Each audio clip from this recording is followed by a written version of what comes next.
जय माँ काली जय भवानी। तो भैया खबर से तो आप सब परिचित हो ही चुके होंगे कि किस प्रकार दिल्ली में बॉम्ब ब्लास्ट किया गया है। आखिरकार कब तक, मेरा सवाल है, आखिरकार कब तक यही नाटक चलता रहेगा? कब तक हम लोगों के साथ ये नौटंकी होती रहेगी? कब तक हम लोगों के साथ ये नाटक चलता रहेगा? कोई भी आता है, कैसे देश में उसको आने की अनुमति मिल जाती है?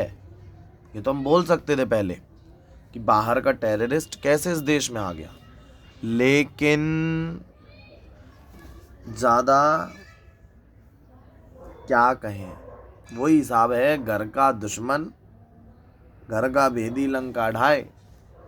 जब घर में ही गद्दारों को जगह मिल के हम रख कर के बैठे हैं, मिली हुई है उनको, और वो आराम से बैठे हैं और इस देश का ही नाश करा रहे हैं, इस देश में ही आतंक फैला रहे हैं, इस देश में ही बॉम्ब ब्लास्ट करा रहे हैं, इस देश का ही अहित कर रहे हैं, तो महाराज क्या है ये?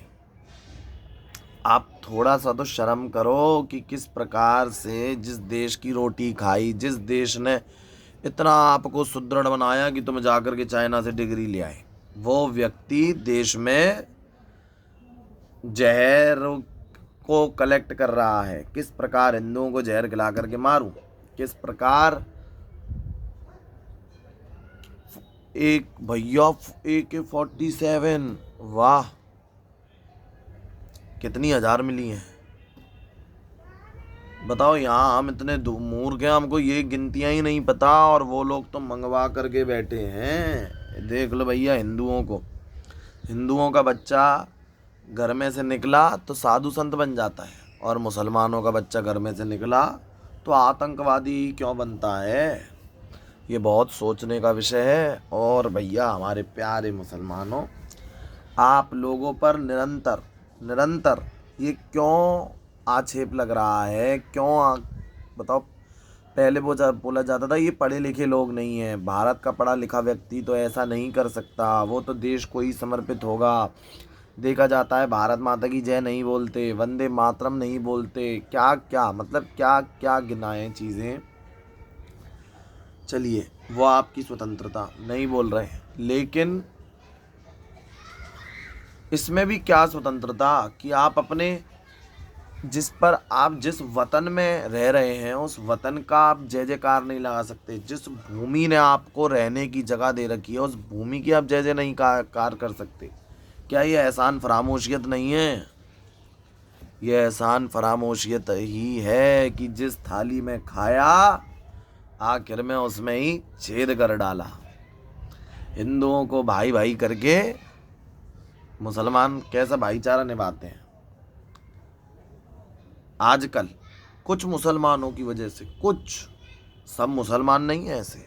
हमारे भारत के मुसलमान बहुत अच्छे हैं, लेकिन बहुत ज़्यादा अच्छे, लेकिन कुछ जो ये वर्ग आ गया है ना मुसलमानों भैयों, इनको साफ कर लो, वरना तुम्हारा नाम इतना ख़राब हो रहा है कि भैया मुसलमान आजकल जिस बच्चे से पूछो कौन मुसलमान, गद्दार, देशद्रोही, हमें पता है नहीं है, लेकिन इन लोगों के मुंह बंद कराओ और अपने इस कौम में परिवर्तन लेकर के आओ, बदलाव लेकर के आओ। क्या है नहीं, क्या काफिर? मुझे एक बात बताओ, अगर काफिर क्या तुम अगर तुम इतना धर्म, मतलब कैसा कोई धर्म हो सकता है जहाँ पर किसी की जान लेने की बात की गई हो? क्या वो धर्म हो सकता है?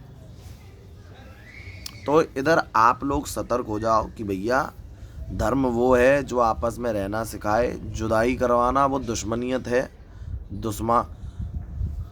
दुश्मनों हमारे यहाँ तो भैया दुश्मन भी राम रावण आपस में कैसे दुश्मन है कि वो वहाँ से बोलते हैं विजयी हो।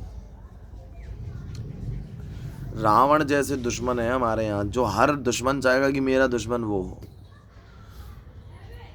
पीठ पीछे वार ना करना, और आजकल तो सब जायज़ है, और कितने कितने निर्दोषों की जान गई इसमें तुम लोगों के मतभेद में कितने निर्दोष, नहीं उन दोषियों, क्या वो दोषी थे? क्या किया था उन विचारों ने?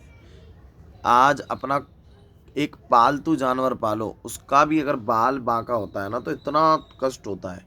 और वहाँ तो उन लोगों के अपने व्यक्ति गए हैं, अपने, किसी का बाप, किसी की माँ, किसी की बहन, वीडियोस आ रहे हैं कि हाथ फट गए, ऐसे ये हो गया, वो हो गया। कितनी पीड़ा हुई होगी उनको, कितनी पीड़ा। जब वो मरे होंगे कितना भयंकर दर्द हुआ होगा, कितनी भयंकर असहनीय पीड़ा से उनकी मृत्यु हुई। और मृत्यु भी जो निर्दोष थे, कोई दोष नहीं था, ऐसे लोगों की मृत्यु हुई। क्या मतलब? थोड़ी सी भी आंखों में शर्म है हम लोगों की कि क्या हमने करवा दिया अपने देश में। और यहाँ पर किसको दोषी ठहराया जाए? चलो बाहर के आतंकवादियों को, यहाँ देश के आतंकवादियों को, कि देश में रह कर के ही देश का बेड़ा गर्क करने में तुले पड़े हैं, देश का नाश करने के लिए आतुर हैं। ऐसे लोगों के लिए क्या जितना कहा जाए उतना ही कम है। ऐसे लोगों से तो भैया प्रशासन, सरकार, कानून व्यवस्था, जितने भी हमारे फोर्सेस हैं भैया, ऐसे लोगों को तो तुम ही लोग लाइन में लो। और दूसरा, हम तो इतना जानते नहीं हैं पर एक आग्रह करते हैं कि हर क्षेत्र में जितने भी हिंदू रह रहे हैं आपस में एकत्रित होकर रहो। कोई भी आपको ऐसी आतंकवादी जैसी घटना इत्यादि दिखती है उसके खिलाफ बोलो। और यहाँ हिंदू मुसलमान का ही बात नहीं है, ये हर बार यही नौटंकी रच करके किया जाता है। लेकिन मानसिकता समझो, हर बार मुस्लिम धर्म से ही क्यों आ रहे हैं लोग? मुसलमानों, इसका आप सुधार करो, इसका सुधार आप कर सकते हो।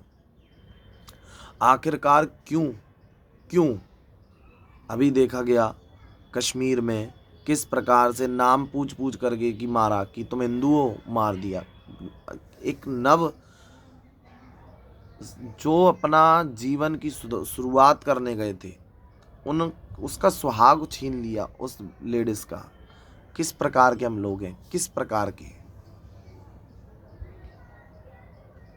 क्या जो उसके दिल से बद्दुआ निकलेगी, क्या वो तुम सह पाओगे?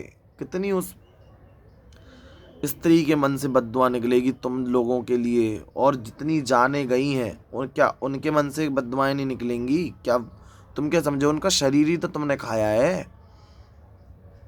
जो उनकी आत्मा है, जो उनका आंतरिक शरीर है, क्या वो तुम्हें नहीं कोसेगा? क्या उस कोस से, उस बद्दुआओं से तुम बच पाओगे? इसीलिए रहम करो भैया। और देश में रह रहे हो तो देश का ही बोलो। और ऐसे आतंकवादी हैं, पहले बोला जाता था कि ये पढ़े लिखे लोग हैं, ऐसा नहीं कर सकते, पढ़े लिखे लोग ऐसा नहीं करेंगे। और आज ये भी सिद्ध हो गया कि पढ़ लिख कर के और भी अच्छे से अपने देश का नाश करेंगे। सबके लिए मैं फिर बोल रहा हूँ, मैंने सबके लिए ये बात नहीं की जा रही है, लेकिन जो लोग ऐसा कर रहे हैं उनको तो बोला ही जाएगा ना। आखिरकार क्यों इस्लाम धर्म से ही ये सब हो रहा है? इसका मतलब ये नहीं है कि इस्लाम में ही खराब है और हिंदुओं में सब अच्छे। नहीं, हिंदुओं में भी जयचंद है, हिंदुओं में भी बहुत दोगले हैं। लेकिन हर बार